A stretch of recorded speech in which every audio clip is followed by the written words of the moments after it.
பாகிஸ்தானில் 1 லிட்டர் பால் விலை 370 ரூபாய். திடீரென இந்த பால் விலை உயர்வுக்கு காரணம் என்ன?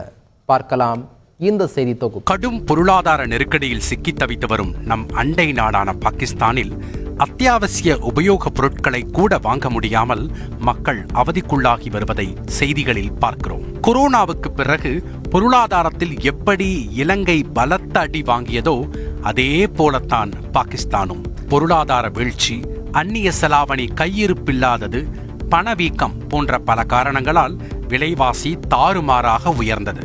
இந்நிலையில்தான் பாகிஸ்தான் அரசு பாலுக்கு விதித்துள்ள புதிய வரியால் பால் விலை 20% வரை அதிகரித்துள்ளது. கராச்சி மற்றும் சிந்து மாகாணங்களில் 1 லிட்டர் பால் விலை கிட்டத்தட்ட 140 ரூபாய். பேக்கேஜ் செய்யப்பட்ட பாலுக்கு 18% வரி விதிக்கப்பட்டுள்ளது.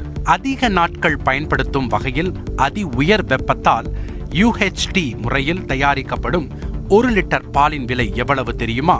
370 ரூபாய். நெதர்லாந்தில் 107 ரூபாய், பாரிஸில் 102 ரூபாய், ஆஸ்திரேலியாவில் 90 ரூபாய். ஆனால் பாகிஸ்தானில் இதையெல்லாம் விட 3 மடங்கு விலை அதிகமாக 370 ரூபாய். பால் விலை அதிகரிப்பு பணவீக்கத்தையும் அதிகரிக்கும். பாகிஸ்தானில் 40% பேர் வறுமையில் வாடும் நிலையில்